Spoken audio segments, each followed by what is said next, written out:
Assalamualaikum warahmatullahi wabarakatuh.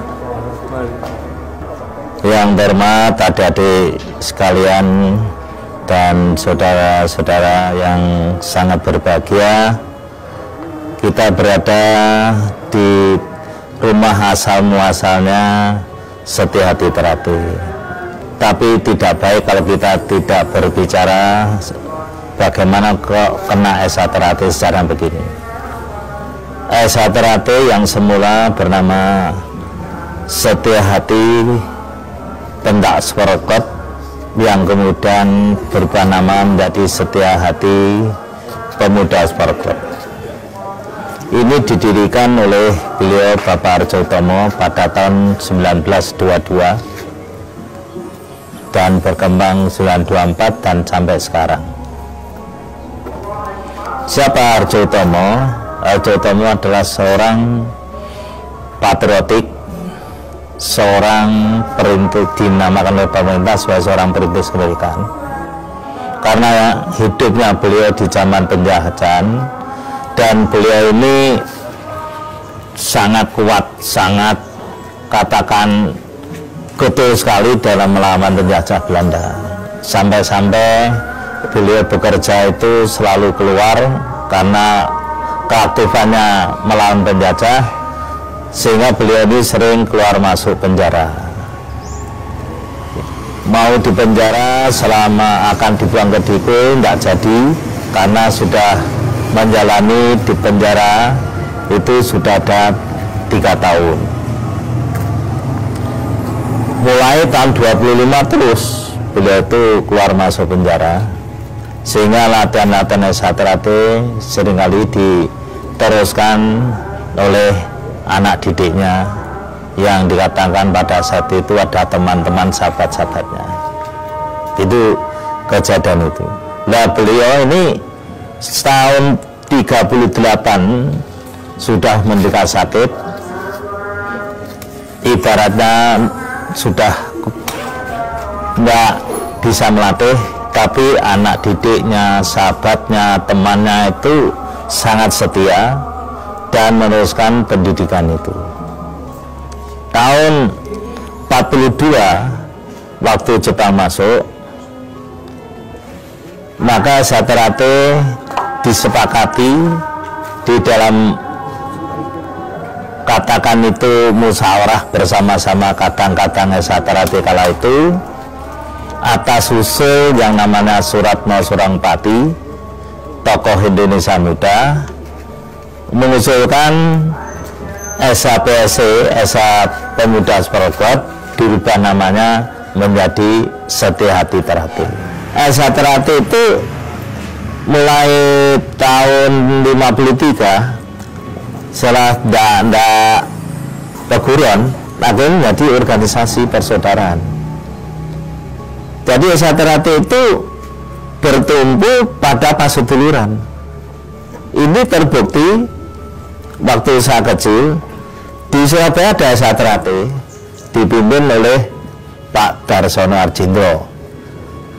Kemudian di Mojokerto ada Esa Terapi dipimpin Pak Wedono.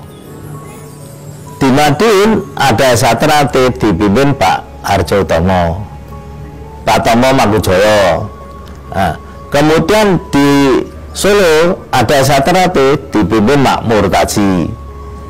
Ada di Jogja yang dipimpin oleh Pak Sayo. Ini tidak ada hitam di atas putih sebagai hitam, tapi tujuan utamanya sama, untuk didik, menjadikan manusia betul-betul tak ada salah. Bagaimana mencapai ini?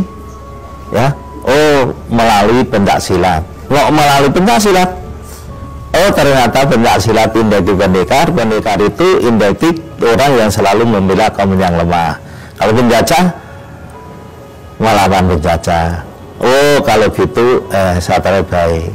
Loh, terus ilmunya apa? Ilmunya mengenal jati dirinya sendiri. Karena setelah mengenal jati dirinya sendiri, kita tidak akan sulit mengenal orang lain. Karena orang mengenal jati diri berarti harus mengakui kelebihan dan kekurangannya. Berarti persaudaraan itu menjadi rangkaian antara Satrate sebagai cabang. Iya, hubungannya. Jadi saya dengan Surabaya, saya dengan Jakarta, saya merasa tidak lebih. Hanya ada rasa saling hormati. Kelebihan bagaimana? Belum tentu. Yang Jakarta itu lebih rendah. Nah, itu peguruan. Kita bukan peguruan. Kita senang. Saudara Jakarta, saudara di Bandung lebih hebat, senang. Bedanya situ. Hubungannya yang benar persaudaraan. Lalu tenggang rasa, hormat menghormati, itu yang jadi. Pak, kembali ke rumah ini, bahwa harapan Bapak terhadap keluarga Setiati ke depannya dengan apa adanya rumah ini, Pak, harapan Bapak apa, Pak? Harapan saya pada saudara saya, tahu cikal bakalnya hanya seperti ini, maka rumah ini yang saja mau saya jadikan museumnya Satrate, sehingga saudara kami bisa mengaca. Lu kok iso dadi ngene, berarti ada perjuangan yang gigih bisa indah. Dan bangunan yang sekarang ada di Satrate itu tidak ada melibatkan satu orang, dua orang dan minta bantuan dari pemerintah, dan enggak. Itu murni dibiayai Satrate, tapi bukan murni dibiayai oleh oknum Satrate. Enggak. Kok bisa? Nyatanya bisa.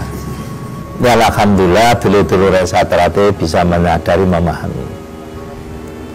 Yang saya inginkan kerukunan, kebersamaan lillahi ta'ala kalau membantu. Itu yang ada. Itu bagi saya nasihat almarhum Imam, sepiro gedening sangsara yen tinampa amung dadi coba. Semua keungsaran pasti ada cobaan-cobaan. Nah, dengan cikal bakal di rumah beliau ini kita merasa bangga, tapi saya juga prihatin.